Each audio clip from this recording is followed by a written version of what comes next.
Assalamualaikum warahmatullahi wabarakatuh. Kali ini Bu Ufi akan menjelaskan kasus 5 yaitu akuntansi aset tetap, di mana pada kasus PT Karya Makmur. Untuk materi aset tetap, kalian bisa lihat di YouTube channel yang biasa, dosen akuntansi PHB. Di situ ada materi tentang aset tetap dan materi penghitungan dari akumulasi atau depresiasi aset tetap. Nah, materinya bisa dilihat di situ. Untuk kasusnya, itu nanti kita membahas dari kasus PT Karya Makmur.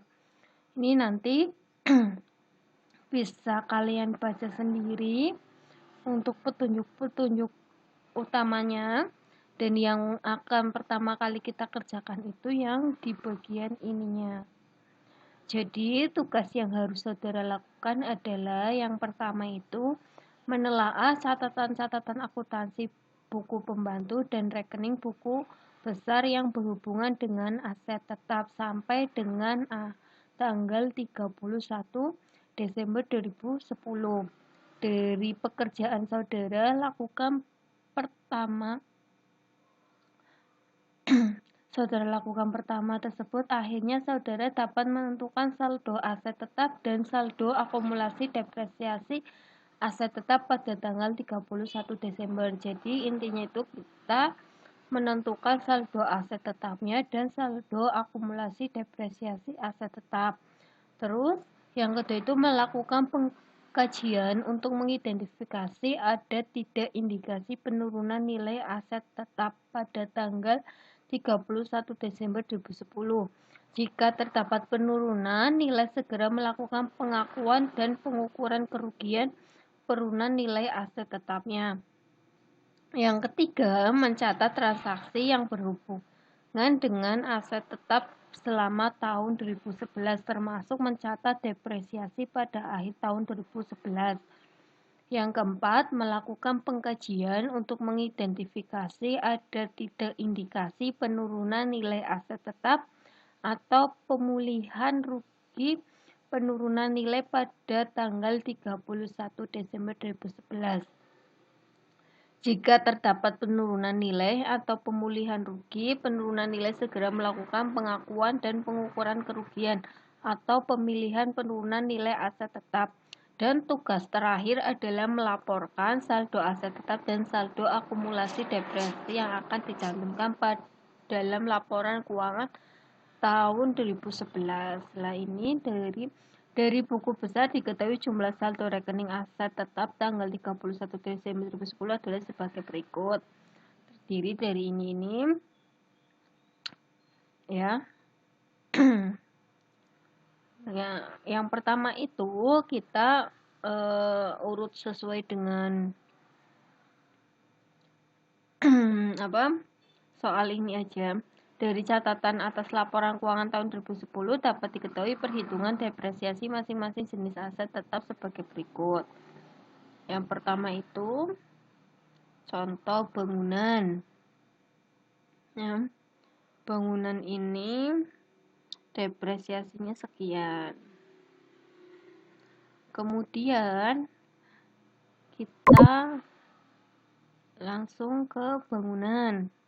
Nah, bangunan ini ternyata di dalam buku besar, ini buku besar pembantu itu ada semacam beban PHTB, pembongkaran dan uruk tanah yang seharusnya itu tidak dibebankan ke bangunan. Maka dari itu harus kita keluarkan dulu. Yang termasuk beban PHTB itu yang mana? Sama pembongkaran dan uruk tanah. Sekarang dicek. Ini untuk beban pembongkaran bangunan lama. Terus beban pengurukan tanah.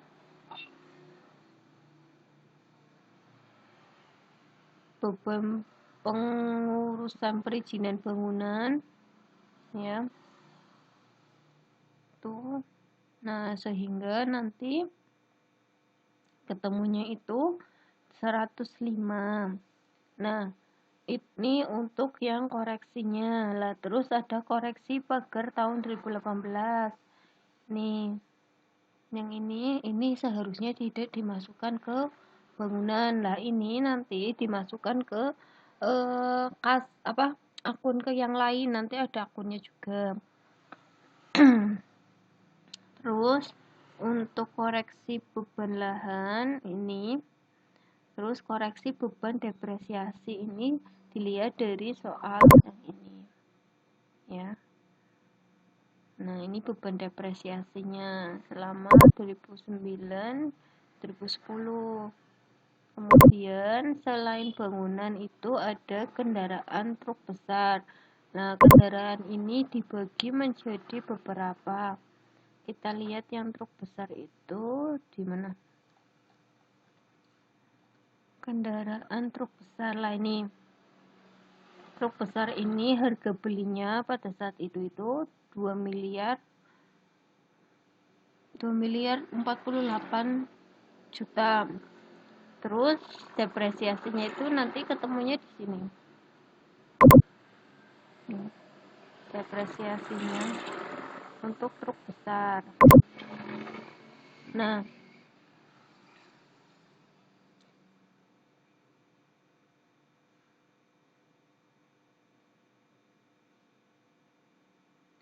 tuh terus pada saat 2008, 2009, 2010 kan itu masuk di depresiasi dari kendaraan. Kemudian nanti kita ada koreksi depresiasi. Ini apa tulisannya? Nah, koreksi pembebanan depresiasi tahun 2008, 2009, 2010 totalnya itu 1 miliar 444. Nah, gini. Pada intinya itu kita kayak ini kan truk besar, dia itu pada saat perjalanan mengalami depresiasinya itu ditulis di ini lah. Nanti yang ini nanti dimasukkan ke akumulasi depresiasi. Setelah ini nanti ada akumulasi depresiasi, kita catat dulu yang buku besarnya.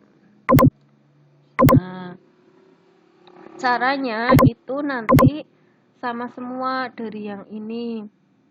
Kita lihat di truk box diesel, terus kita lihat di kijang pick up, itu nanti dimasukkan aja. Lah terus mebeler ini kita misal meja kursi, almari kursi, itu nanti ada.